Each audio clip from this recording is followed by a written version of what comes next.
We finally have some answers to many of the questions that previous episodes of Wandavision have proposed. If you have not been able to keep up with Wandavision or have not yet seen episode 8, fellow watchers, here's your spoiler warning. Now let us observe all that occurs. We start this episode off getting some hints about and the history of Agatha Harkness. As it turns out, she is an ancient witch, being born around 1670. At the very start, we learn a little bit about her story, her powers, and even possibly her motivations. This episode opens to a younger-looking Agatha being brought to the stake for punishment at the hands of her fellow witches. These include her mother and 7 others that may be hinting at an MCU version of the Salem 7, although it may just be an Easter egg. She is accused of using the darkest magic by her mother, but at first she denies this, then claims to have gained power around the Coven's rules, and then follows this by claiming an inability to control it, begging the other witches to teach her. While her pleas seem genuine, her smirks and glances tell another story. It seems that Agatha has been a liar from the start. Her mother and fellow witches probably know she is lying, and these cries fall upon deaf ears. They then begin to chant and cast a beam of magic that appears to be burning Agatha from the inside out. But this younger Agatha, probably not realizing just how powerful she is, absorbs all of these witches' powers and life force, killing all of them and eventually her mother as well. It is not said where this darkest of magics comes from, but it is possible that it ties to villains like Mephisto, Chthon, or even Nightmare. But even if that is the case, at this point in the series, a larger villain seems inconsequential. From what it seems, Agatha's main goal is power, to gain more and more of it, ultimately becoming the strongest witch and magic user of all time. She already seemed to figure out immortality, possibly from a deal with an MCU devil, tied to the fact that she absorbed the other witches' life forces. And with how powerful Agatha's mother seemed to be, there was likely a lot of power to pull from.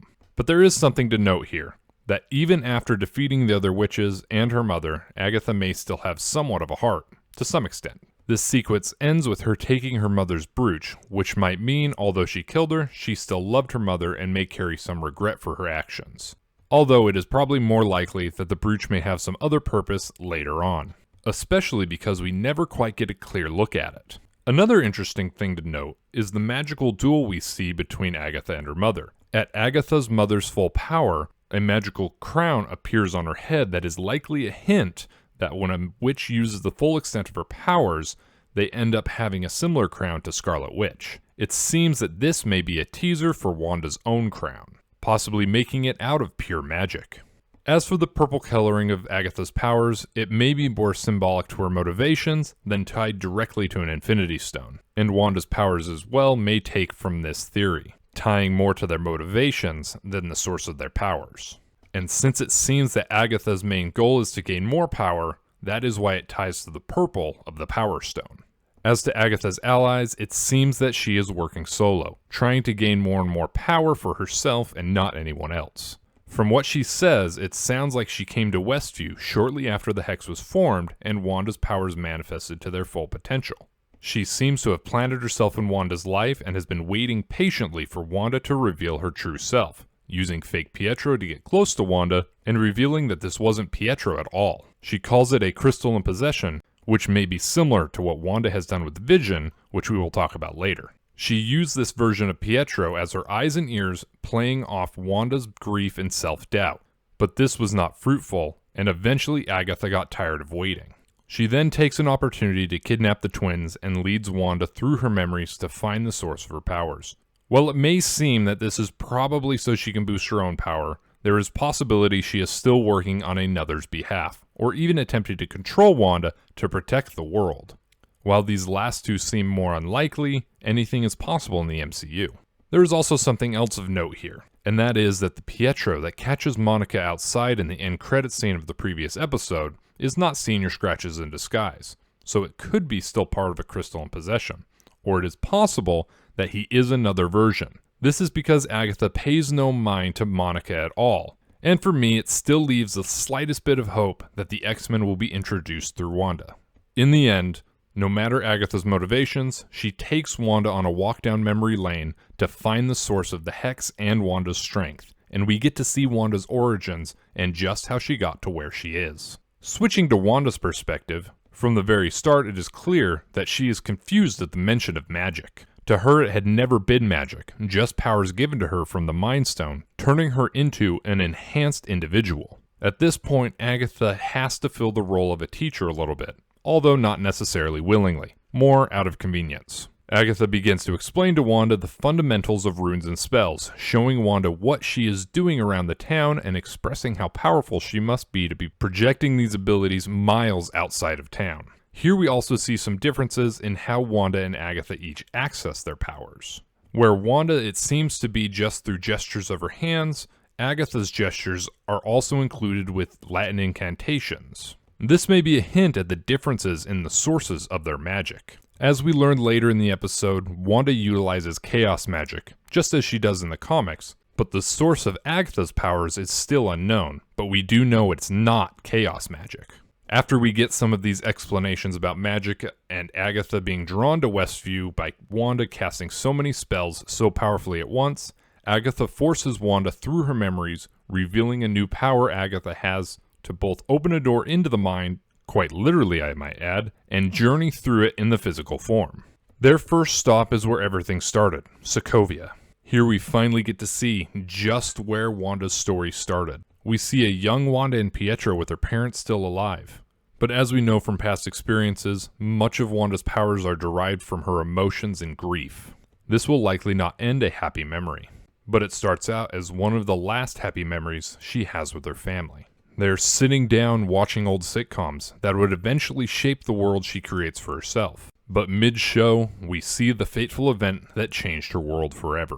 In a sudden explosion, we see everything in her world suddenly gone, taken away by a war and indirectly Tony Stark. We see the missile that the first commercial for the Toastmate 2000 is likely inspired by, with the same beeping coming from the missile. This is where things begin to get interesting and our story of Wanda that we have known from the past changes.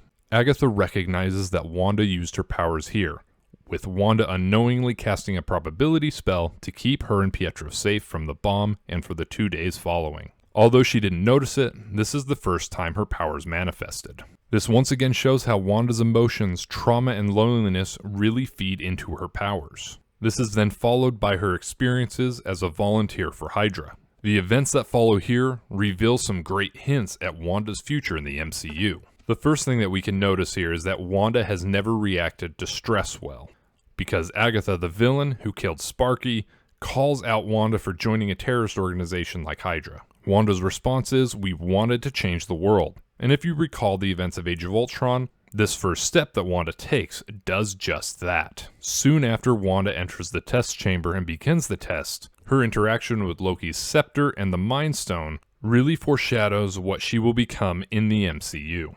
First off, one of the most interesting things we see here is that the Mind Stone seems to choose Wanda, exhibiting never-before-seen activity. It flies off Loki's staff, shattering the stone surrounding it and imbuing Wanda with power as soon as she goes to touch it. As soon as this happens, Wanda sees something, a silhouette of herself dressed in the garb of her comic book counterpart. Although Wanda probably doesn't remember or even understand what she saw, this is a hint at her potential and likely introduction as the MCU's Nexus being, most likely opening the door to the Nexus as the story of Phase 4 continues to unfold. It's also likely that here is where she forms a connection to the Mind Stone itself, awaking her powers more fully, but also allowing the stone to bond with Pietro as well so he could gain his powers. This bond may also be the reason for Vision's interest in Wanda, as we see in the next flashback as he is powered by and given his personality from the Mind Stone. Since he is basically a living embodiment of this Infinity Stone, and the stone itself gave Wanda her powers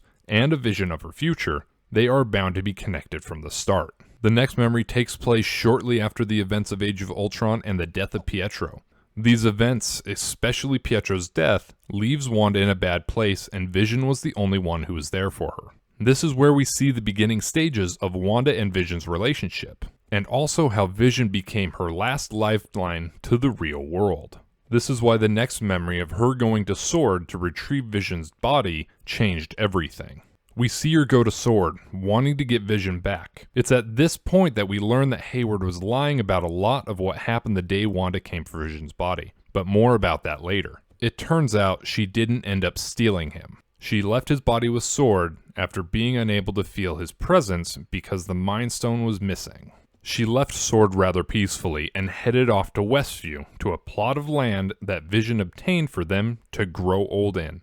And this is where her pent-up sadness, anger, and grief are released upon this small town. It is at this point we see Wanda's magic explode out of her, build the house and the world around her to be a happier world with Vision in it. Through this, we finally get to see some of Wanda's reality powers build the home with blocks similar to those seen in the House of M storyline that she uses to both build her world and destroy the alternate Hawkeye that threatens her family. We also get to see just who Vision is and how he was brought back to life. While this could be similar to the crystalline possession that Agatha used to create Pietro, it is probably more likely that this is a version of Vision created directly from Wanda's connection to the Mind Stone and the residual of energy that it left her when they first met. The yellow light that emits from her that creates Vision's new body and personality that is similar to what he was before may be the Mind Stone acting through Wanda. This may be a hint that if Wanda is the Nexus being for the MCU, that she can channel the Infinity Stones. Therefore, she unknowingly harbors the powers of these stones, especially as they have been reduced to atoms or returned to their timelines. As to the strength of her powers, it seems very similar to the comics, where it fluctuates depending on Wanda's emotional state. She is at the mercy of her emotions, and the more upset and lonely she gets, the stronger she gets. After we see her create the home, recreate Vision, and spread the hex around Westview, we see Wanda's vision end. Agatha seems to have gotten what she wants, sitting in the studio audience as the charade is lifted. At this point, Agatha leaves the memory, returning to the real world or Wanda's reality of Westview. We go to the street where we see that she has the boys tied up, so they are alive and well, but they are still being used by Agatha to manipulate Wanda. It is at this point that we learn that Agatha knows who Wanda is, and that she knows just how strong and dangerous she is as well. She states that Wanda is supposed to be a myth, a wielder of chaos magic, and the Scarlet Witch. Just what does this mean though? If there were stories and prophecies about Wanda's coming, does that mean she is the Nexus being, and does that mean that the MCU is finally opening doors to the multiverse? Are we going to begin to see stories and connections from not just other movies, but also comics and other TV shows that are in the Marvel Universe? With Agatha's revelation at the end of the episode and the slightly worried look on her face, clearly there is something to fear here about Wanda. We are still not entirely sure about Agatha's intentions for Wanda, but it seems very possible that she is using Wanda for her own gain or the gain of whoever she may be working for. But it also may be that as she's learned who Wanda really is, that she now has a different goal to protect the world from Wanda. But what else does this revelation mean? With the revelation that Wanda uses chaos magic, this is an opening for Chthon, as he is the one who originally gives Wanda these powers in the comics. And we also now know that Wanda has been acting on her own, and outside of the things we know Agatha has done herself, everything going on in Westview is Wanda's doing. This is setting up for Wanda to become the most powerful witch in the MCU, and she herself is only just realizing this. With one more episode to go and one more big cameo hinted at, we may see Doctor Strange come in and help Wanda control her powers and defeat Agatha. But then again, we may also see the doorways to the Nexus open as other individuals come through, as Wanda recognizes her true potential as the Nexus being. This episode also lets us know a little bit more about Hayward and Vision. After seeing what really happened the day Wanda came for Vision's body and knowing it is nothing like what Hayward said, we still don't know what Hayward's real goals are. Wanda never stole Vision's body, and Hayward even cooperated with her, letting her get near his corpse one last time. He even seems a little sympathetic to her loss, possibly having experienced his own. But that still doesn't explain why he lies to Monica. This could just be a man with a misguided duty, both to the world and eventually Westview, but something still seems off about him.